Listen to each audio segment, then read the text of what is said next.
guys, good to see you, man. We are in one of our favorite places on earth, and that's the beach. It's saying, it says live.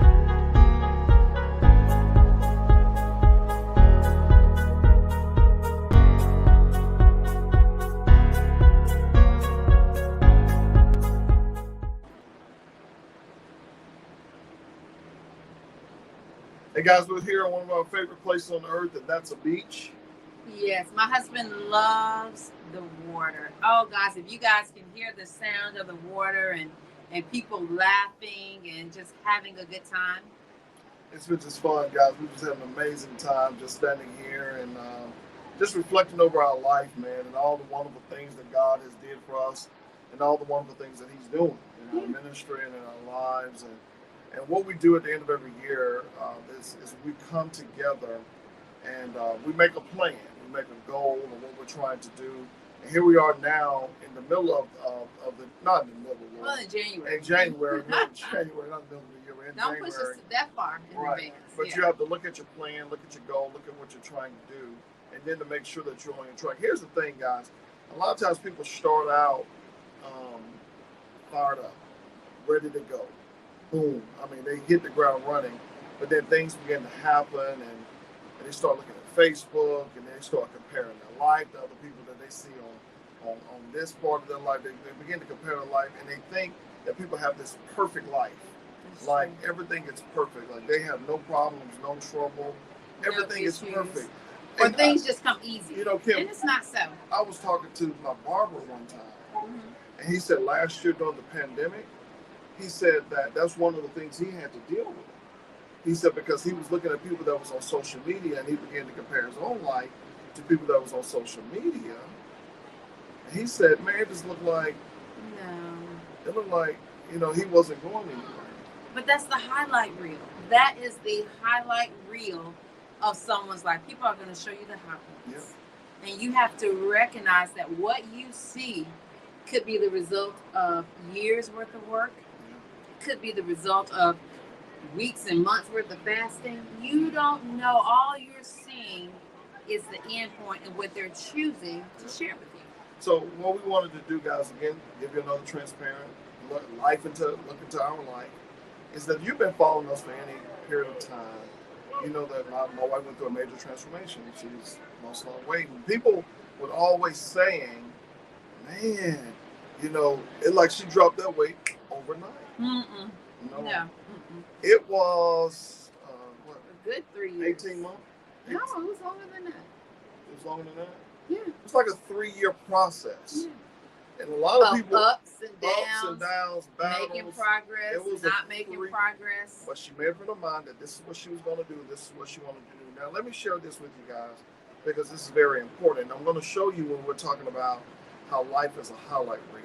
Yeah. We was doing a show on camera, and the other day I was looking at the show because we're going to start airing some of our old shows. So pay attention to that because we got a lot of old good teachings out there. And so we were, I was looking at the old show, and I remember the show that we were doing. This is when we was doing these little nuggets. And I particularly remember that show because my wife, go back and look at it, she had a Tennessee State shirt on. She looked so happy and so energetic and just like she had not a care in the life, in the world, but behind the camera, she was in a lot of pain, physically. And that was the moment when she just made the decision. She said, honey, I gotta do something about this. I gotta do something about this. You know, have you ever I've heard speakers say you have to get sick and tired of being sick and tired. And I got to a point, and what really what touched me, my father went through illness for many years.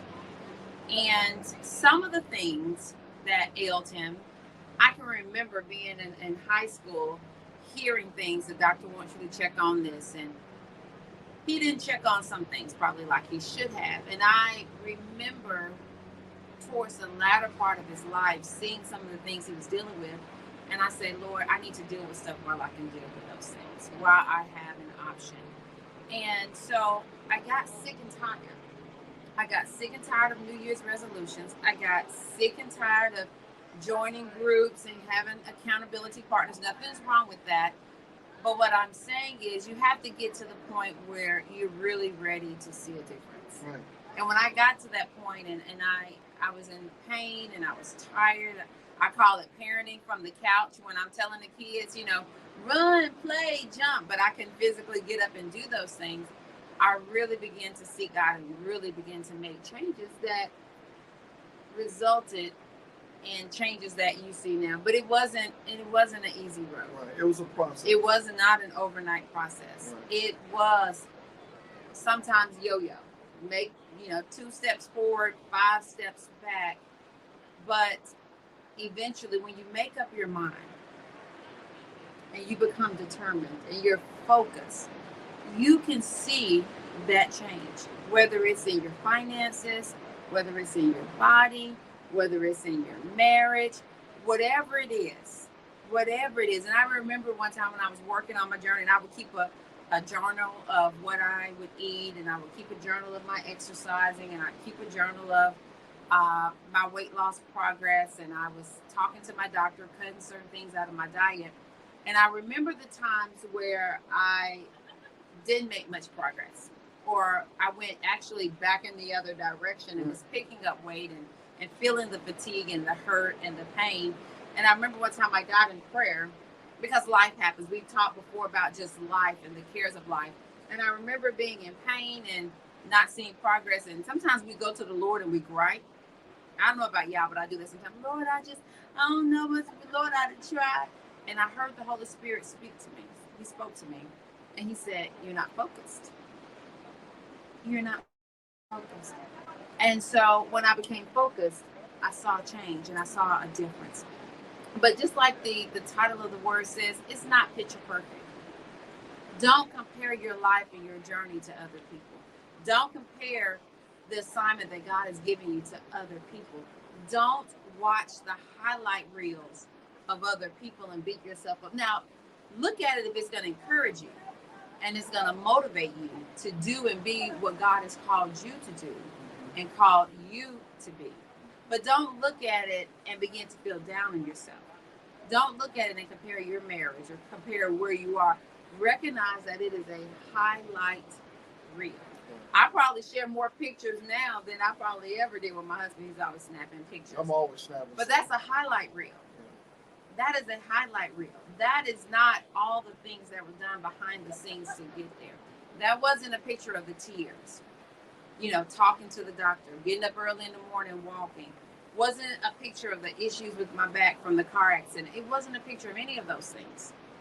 Nicole, what's your homegirl? I was just thinking about that. Yes, my walking partner. It wasn't a picture of any of that. It wasn't a picture of, I think we did some stuff when the kids were in the pandemic when we were out there walking. It wasn't a picture of the times when I couldn't walk like that. When I had to encourage myself in the Lord. Yeah. It wasn't a picture of any of that. Don't compare yourself to the highlight reels of somebody else's life. Don't do that. And it's not picture perfect. It's not. It takes a process. It's a process. And I just want to take this time now to say, honey, I'm proud of her. Thank you. I'm proud of her. She's overcome so much. And, man, I'm proud of her, man. And I say this all the time. The best thing that happened to me is when I got to know God and got saved for real. So I wasn't saved for real at one time. You were play saved? I was play saved. I got saved for real. And then when Kim let me be her husband, I'm telling you, man. Thank you. And I'm really proud of you, girl, because you've overcome a lot, you know what I'm saying?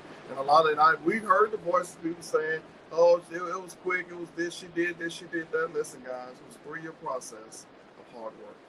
And it's still a process. It's still a process. I still got my journal. I still do the things that got me to where I am. But I want to say this, and it just came to mind is whatever you have set for your goal, or what you're believing God for. It may be a journey, but don't give up on what you're believing for. You are worth it. Yes. You are worth it. And you celebrate your victories. Take it a day at a time. Sometimes I had to take it a meal at a time. I'm like, okay, well, whatever it is for you, don't give up. Don't give in. You deserve it. Don't throw in the hat. You deserve it. For what you're believing God for. You and deserve let me say this. Can I sing No, this song? let me say this. Oh, you can say, and trust God and ask God to help you. Right. I told you guys how the Holy Spirit, and I asked God, help me, speak to me. But I remember one of the other times I started my weight loss journey trying to get in shape, because on the inside I've always been energetic and bouncing and jumping. It's just the outside just didn't manifest that as well. But I remember one time, that's our time. I remember one time, and I tell this story, that when I was working on my weight loss journey, and I don't believe in putting myself in dangerous situations, but I wanted to walk, and I didn't have anybody to walk with. We lived in Prattville, Alabama, and but I didn't want to go out by myself. And I remember one day driving home. I had run errands one Saturday morning, and I saw a sign for a dog. Those that have heard me speak before have heard me tell this story. I saw a sign for a dog, and I went to the house. They were giving away a free dog. It was a military family moving. I got the dog. The dog name was Coco. And I remember we got the dog. Coco came to live with us. And one day I was in the kitchen just cleaning and talking to the Lord about what I wanted. Because I am a firm believer God is concerned about what concerns you. Whatever it is. Your marriage, your weight, your health, whatever it is. And I remember, just as clear as day, just as clear as you hear my voice, I was in the kitchen cleaning. Coco was laying on the floor in the kitchen. And I heard the Holy Spirit say, Coco is your walking partner. God cared that much about me. It wasn't about just being cute, but it meant something to me because I wanted to be energetic. Anybody knows my mom? My mom is in her 70s now, but she is the most energetic person that I know. And I felt that energy on the inside, but it just wasn't showing up for me on a daily basis.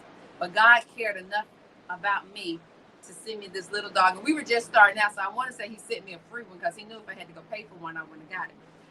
He cared enough, and he cares enough about you and what you're believing for. So don't get caught up in the highlight reels. It's not picture perfect, but there is a God that will see you through. He will see you through whatever you're dealing with. God bless you guys. We'll see you next week. Don't give up. Life's not picture perfect. Keep going. Keep going.